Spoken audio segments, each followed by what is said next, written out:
Halo teman-teman semua, kami dari kelompok kuliah kerja mahasiswa 458 Politeknik Keuangan Karastan. Kalian udah familiar kan sama yang namanya investasi? Mau tahu nggak kalau kita bisa berinvestasi sambil membangun negeri? Yuk simak video kami yang berjudul Sukuk Retail Investasi Milenial Masa Kini.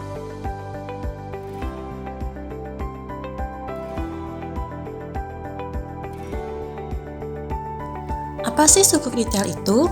Sukuk retail merupakan produk investasi syariah milik pemerintah, di mana investasi ini dijamin aman, mudah, terjangkau, dan menguntungkan loh. Selain berinvestasi, secara tidak langsung kita juga turut mendukung pembangunan nasional.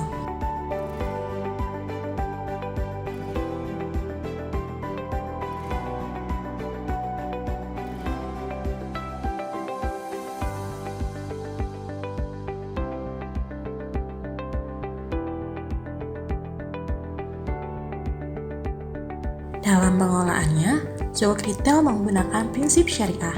Nah, investasi seperti apa sih yang bisa termasuk investasi berprinsip syariah? Yang pertama, tidak mengandung unsur judi. Yang kedua, tidak mengandung ketidakjelasan. Yang ketiga, tidak mengandung riba. Dan pastinya sudah dinyatakan sesuai syariah oleh MUI.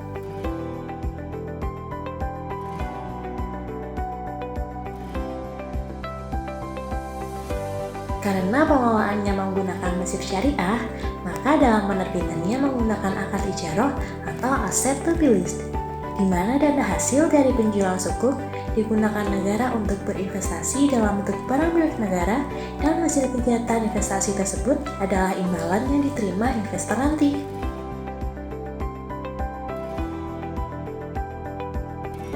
Pasti kita bertanya-tanya, kenapa pemerintah menerbitkan sukuk retail? Penerbitan sukuk retail adalah langkah pemerintah untuk mengait umat muslim yang merupakan mayoritas penduduk Indonesia. Dengan menyediakan sukuk retail, pemerintah memberikan rasa aman dan kepercayaan ke umat muslim bahwa investasi yang dilakukan tidak menyalahi prinsip agama. Jika penduduk yang berinvestasi ke surat berharga negara semakin banyak, maka proyek pemerintah dapat segera diwujudkan.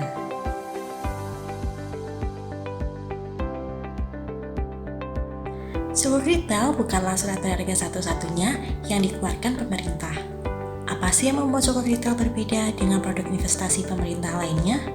Yang pertama, sukuk retail hanya bisa dibeli oleh warga berkeluarga negaraan Indonesia. Kedua, pengelolaan investasi berbasis syariah.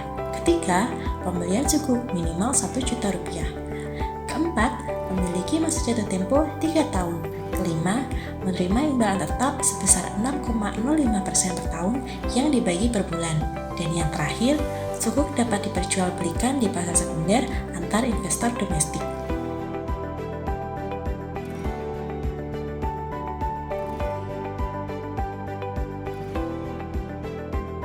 Lalu, keuntungan berinvestasi dengan sukuk adalah: pertama, pokok dan imbalan dijamin negara. Jadi kita sebagai investor nggak perlu takut kalau dana kita tidak akan kembali atau merugi karena sudah dijamin negara. Kedua, tingkat imbalan kompetitif dan lebih tinggi dari rata-rata tingkat bunga deposito Bank BUMN. Ketiga, tingkat imbalan tetap. Keempat, imbalan dibayar tiap bulan. Jadi kita nggak harus menunggu hingga akhir tahun agar bisa menikmati imbalannya. Kelima, dapat diperdagangkan di pasar sekunder. Keenam, nominal pembeliannya tidak memberatkan atau hanya dengan 1 juta rupiah bisa berinvestasi sekaligus membantu negara. Ketujuh, mendukung pembiayaan pembangunan nasional. Kedelapan dan yang terakhir, cepat dicairkan karena tenor sukuk hanya 3 tahun. Sebenarnya, tujuan utama dari penerbitan sukuk sendiri adalah untuk membiayai APBN dan proyek pembangunan infrastruktur Indonesia. Keuntungan-keuntungan yang dijelaskan sebelumnya hanyalah side effect dari investasi sukuk.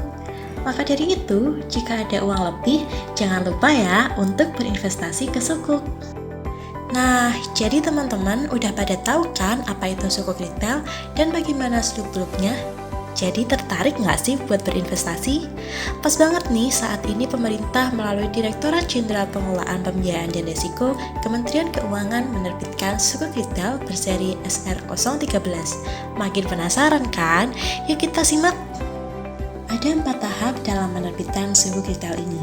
Proses pendaftaran calon investor melalui sistem elektronik yang disediakan oleh mitra distribusi atau MIDIS. Data yang dimasukkan adalah data diri, nomor SID atau Single Investor Identification, nomor rekening dana, dan nomor rekening surat berharga. Calon investor yang belum memiliki SID, rekening dana, dan atau rekening surat berharga akan dibantu oleh MIDIS. SID adalah kode tunggal dan khusus yang diterbitkan oleh Kustodian Central Efek Indonesia atau KSEI selaku lembaga penyimpanan dan penyelesaian. Kemudian, tahap pemesanan. Setelah registrasi berhasil, calon investor melakukan pemesanan SR013 dengan sebelumnya membaca ketentuan dalam memorandum informasi. Pemesanan hanya dapat dilakukan pada saat masa penawaran SR013. Nah, jadi perhatikan tanggal penawarannya ya, jangan sampai kelewatan. Tahap pembayaran. Setelah pemesanan diverifikasi atau verified order, calon investor mendapatkan kode pembayaran melalui email atau SMS sesuai kebijakan masing-masing mitra distribusi. Kode pembayaran digunakan untuk penyetoran dana investasi melalui bank persepsi, teller, ATM, internet banking, maupun mobile banking dalam batas waktu yang ditentukan, yaitu 3 jam. Terakhir, tahap konfirmasi. Setelah pembayaran, calon investor akan memperoleh NTPN, nomor transaksi penerimaan negara, dan notifikasi complete order, serta akan memperoleh alokasi SR013 pada tanggal settlement atau penerbitan. Nah, jadi teman-teman nggak usah khawatir kebingungan ya, karena mitra distribusi pasti bakalan bantu banget sampai semua tahapan selesai.